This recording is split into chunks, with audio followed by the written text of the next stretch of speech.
Welcome to today's Triple Z.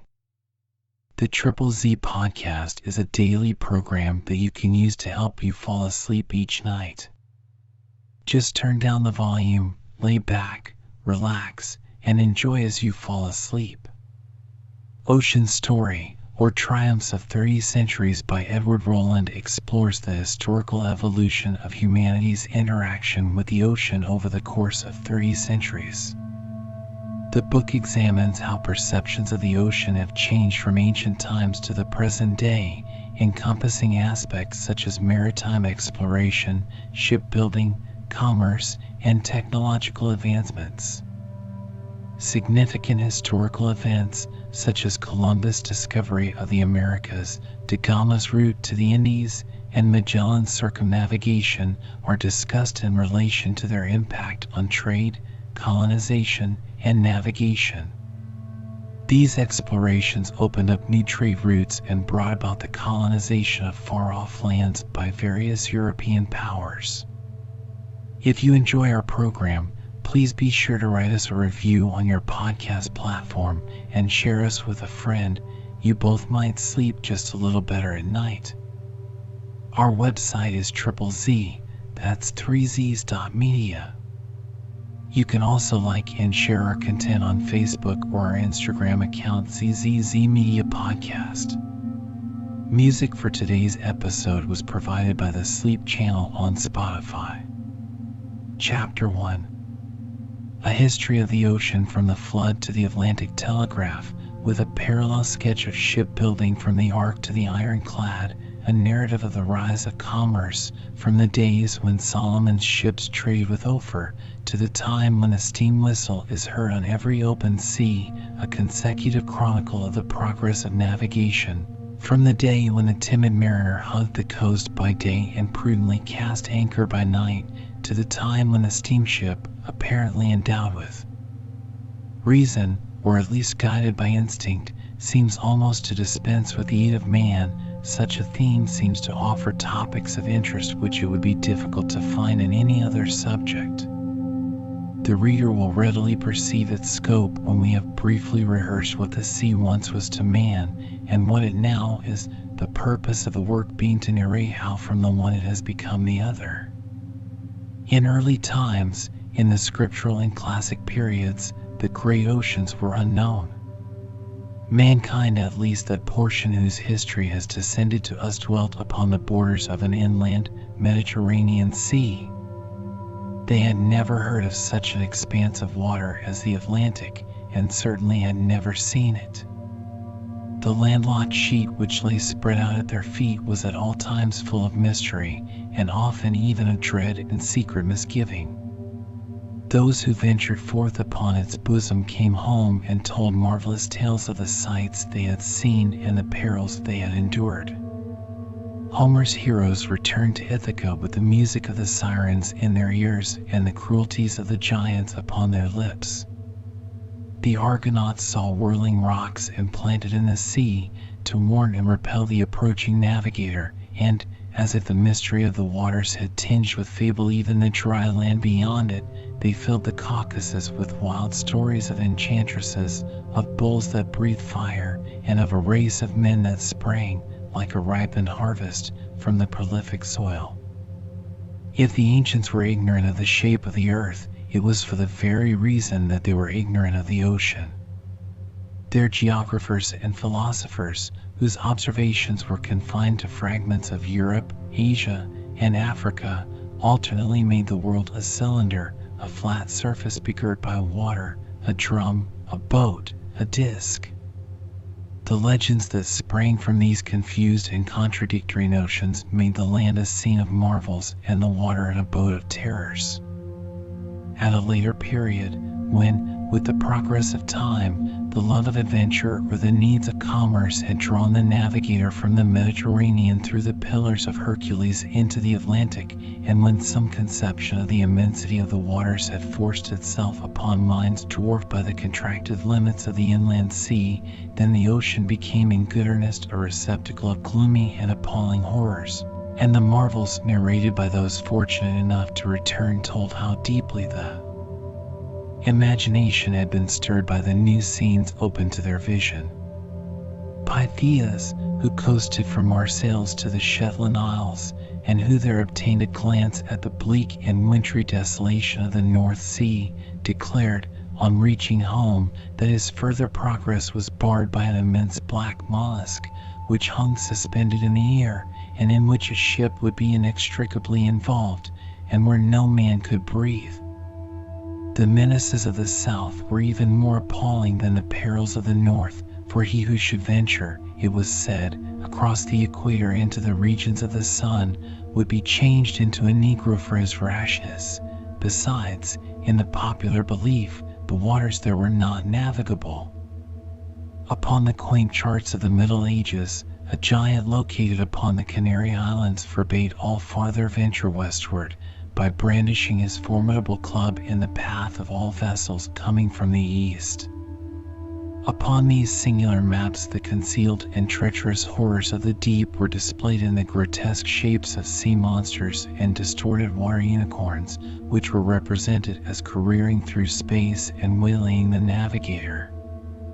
Even in the time of Columbus, and when the introduction of the compass into European ships should have somewhat diminished the fantastic terrors of the sea, we find that the Arabians, the best geographers of the time, represented the bony, gnarled hand of Satan as rising from the waves of the Sea of Darkness, as the Atlantic was then called, ready to seize and engulf the presumptuous mariner.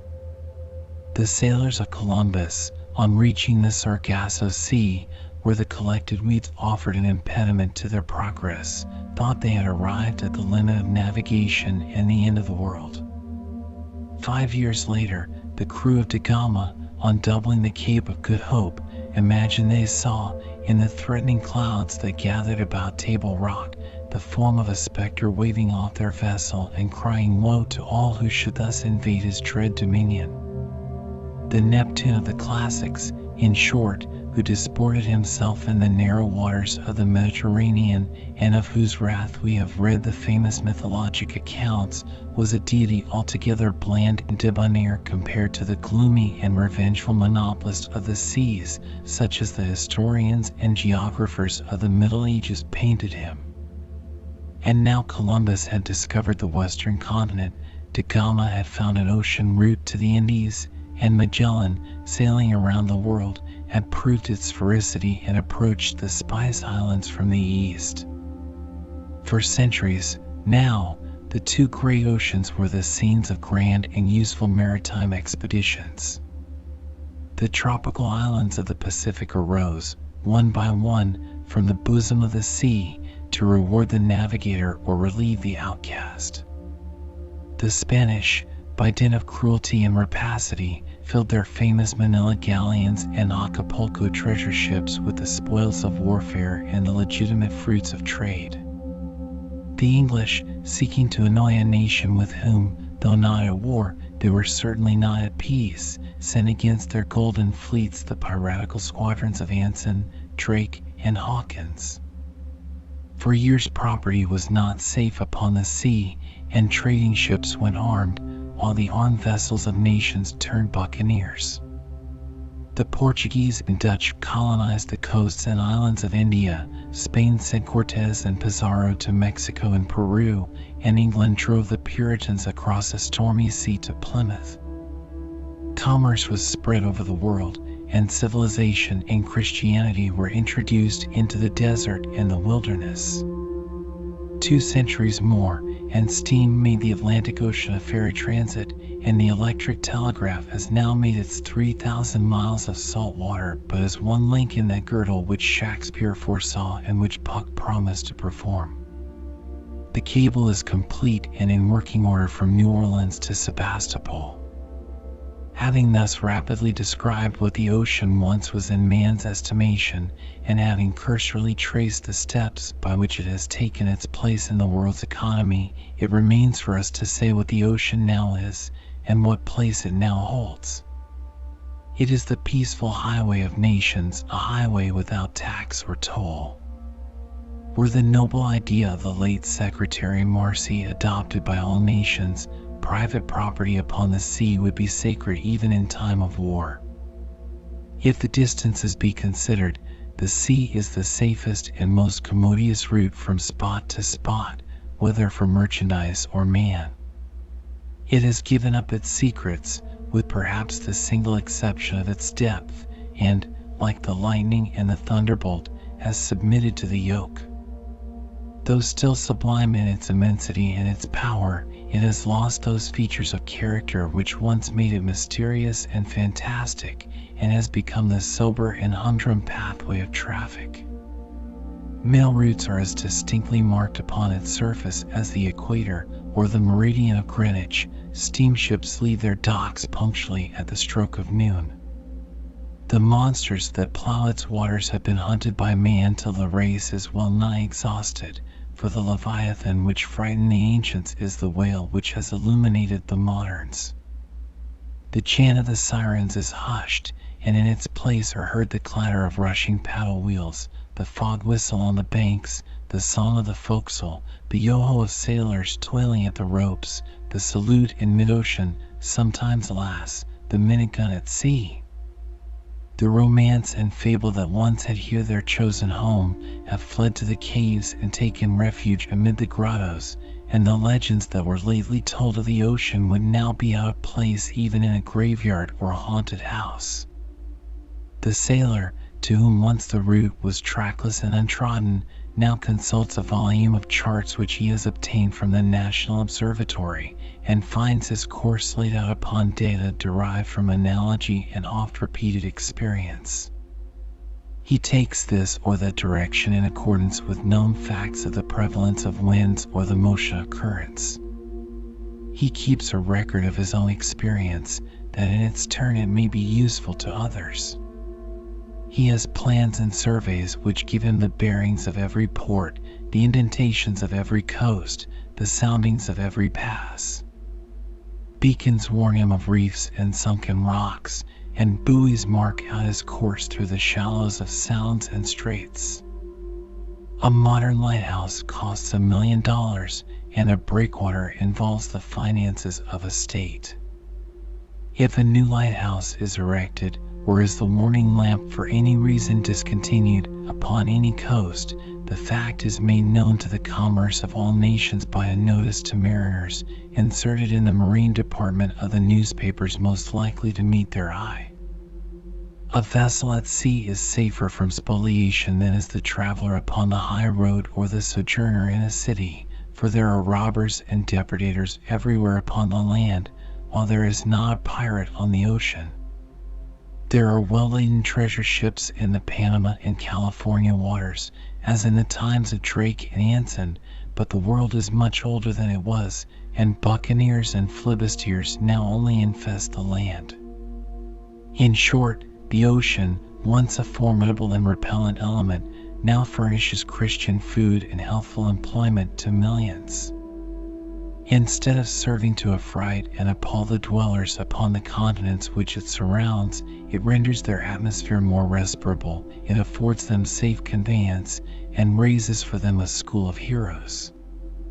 The ocean, then, has a history, it has a past worth narrating, adventures worth telling, and it has played a part in the advancement of science, in the extension of geographical knowledge, in the spread of civilization and the progress of discovery, which it is eminently worth our while to ponder and digest. Its gradual submission to invasion from the land, its successive surrender of the islands in the tropics and the ice mountains at the poles, its slow but certain release of its secrets, its final abandonment of its exclusiveness, form with a multitude of attendant incidents, accidents, battles, disasters, shipwrecks, famines, robberies, mutinies, piracies the theme and purpose of these pages. Although the ocean has lost its terrors and has given up its dominion of dread over the mind of man, it is still poetic, and has been often made to assume a profound moral significance and furnish apt religious illustrations. In this connection, we cannot do better than to quote from Dr. Greenwood's Poetry and Mystery of the Sea, a passage which strongly and beautifully enforces this view. "The sea is his, and he made it," cries the psalmist of Israel. in one of those bursts of enthusiasm in which he so often expresses the whole of a vast subject by a few simple words. Whose else, indeed, could it be, and by whom else could it have been made? Who else can eat its tides and appoint its bounds? Who else can urge its mighty waves to madness with the breath and wings of the tempest, and then speak to it again in a master's accents and bid it be still? Who else could have peopled it with its countless inhabitants, and caused it to bring forth its various productions, and filled it from its deepest bed to its expanded surface, filled it from its center to its remotest shores, filled it to the brim with beauty and mystery and power? Majestic ocean, glorious sea, no created being rules thee or made thee. What is there more sublime than the trackless, desert, all-surrounding, unfathomable sea? What is there more peacefully sublime than the calm, gently heaving, silent sea? What is there more terribly sublime than the angry, dashing, foaming sea? Power resistless, overwhelming power is its attribute and its expression, whether in the careless, conscious grandeur of its deep rest, or the wild tumult of its excited wrath. It is awful when its crested waves rise up to make a compact with the black clouds and the howling winds, and the thunder and the thunderbolt, and they sweep on, in the joy of their dread alliance, to do the Almighty's bidding. And it is awful, too, when it stretches its broad level out to meet in quiet union the bended sky, and show in the line of meeting the vast rotundity of the world. There is majesty in its wide expanse, separating and enclosing the great continents of the earth, occupying 2/3 of the whole surface of the globe, penetrating the land with its bays and secondary seas, and receiving the constantly pouring tribute of every river, of every shore. There is majesty in its fullness, never diminishing and never increasing. There is majesty in its integrity, for its whole vast substance is uniform in its local unity, for there is but one ocean, and the inhabitants of any one maritime spot may visit the inhabitants of any other in the wide world. Its depth is sublime, who can sound it? Its strength is sublime, what fabric of man can resist it? Its voice is sublime, whether in the prolonged song of its ripple or the stern music of its roar, whether it utters its hollow and melancholy tones within a labyrinth of wave-worn caves, or thunders at the base of some huge promontory, or beats against a toiling vessel's sides, lulling the voyager to rest with the strains of its wild monotony, or dies away, with the calm and fading twilight, in gentle murmurs on some sheltered shore. The sea possesses beauty and richness of its own. It borrows it from earth and air and heaven. The clouds lend it the various dyes of their wardrobe, and throw down upon it the broad masses of their shadows as they go sailing and sweeping by. The rainbow lays in it its many-colored feet. The sun loves to visit it, and the moon and the glittering brotherhood of planets and stars, for they delight themselves in its beauty. The sunbeams return from it in showers of diamonds and glances of fire. The moonbeams find in it a pathway of silver, where they dance to and fro, with the breezes and the waves, through the livelong night. It has a light, too, of its own, a soft and sparkling light, rivaling the stars, and often does the ship which cuts its surface leave streaming behind a milky way of dim and uncertain luster, like that which is shining dimly above. It harmonizes in its forms and sounds both with the night and the day. It cheerfully reflects the light, and it unites solemnly with the darkness. It imparts sweetness to the music of men and grandeur to the thunder of heaven. What landscape is so beautiful as one upon the borders of the sea? The spirit of its loveliness is from the waters where it dwells and rests, singing its spells and scattering its charms on all the coasts. What rocks and cliffs are so glorious as those which are washed by the chafing sea? What groves and fields and dwellings are so enchanting as those which stand by the reflecting sea? If we could see the great ocean as it can be seen by no mortal eye, beholding at one view what we are now obliged to visit in detail and spot by spot, if we could, from a flight far higher than the eagle's, view the immense surface of the deep all spread out beneath us like a universal chart, what an infinite variety such a scene would display. Here a storm would be raging, the thunder bursting, the waters boiling, and rain and foam and fire all mingling together, and here, next to this scene of magnificent confusion, we should see the bright blue waves glittering in the sun and clapping their hands for very gladness.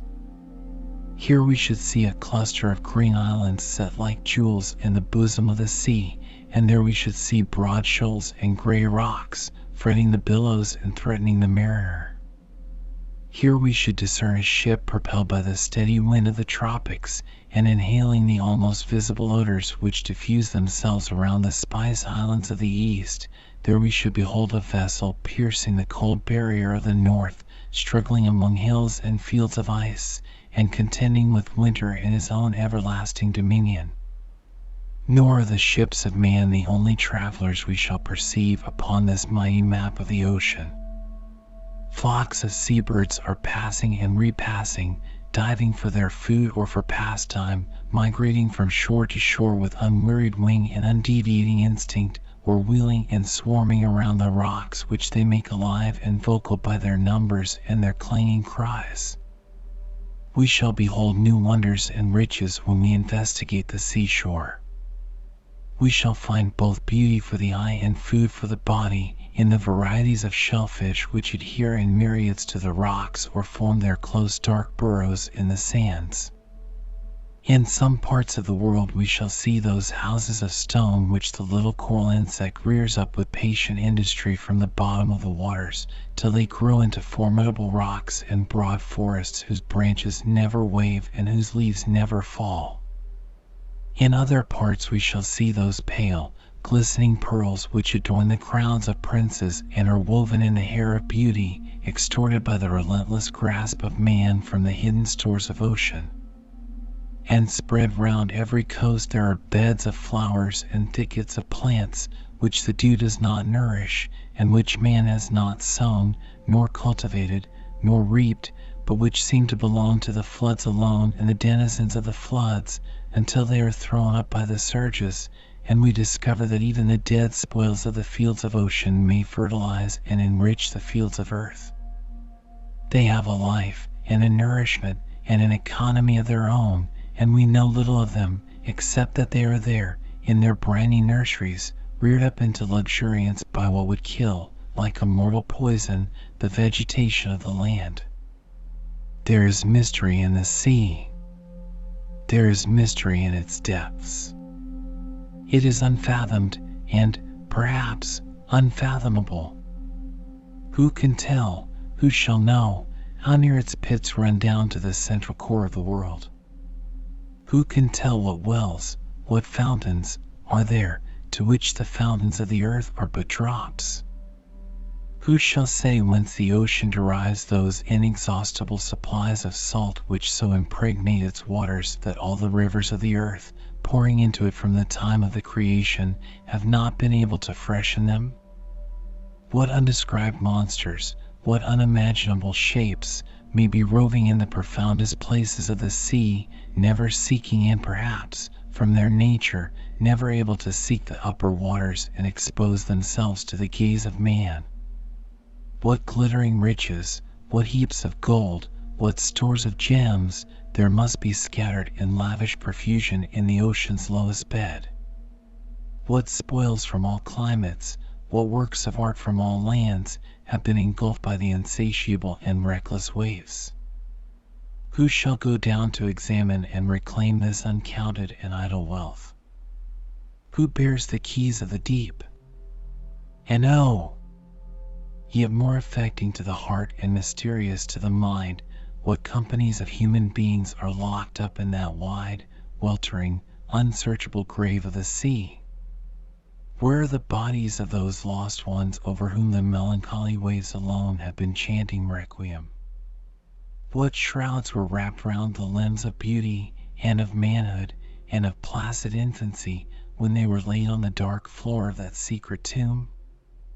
Where are the bones, the relics of the brave and the timid, the good and the bad, the parent, the child, the wife, the husband, the brother, the sister, the lover, which have been tossed and scattered and buried by the washing, wasting, wandering sea?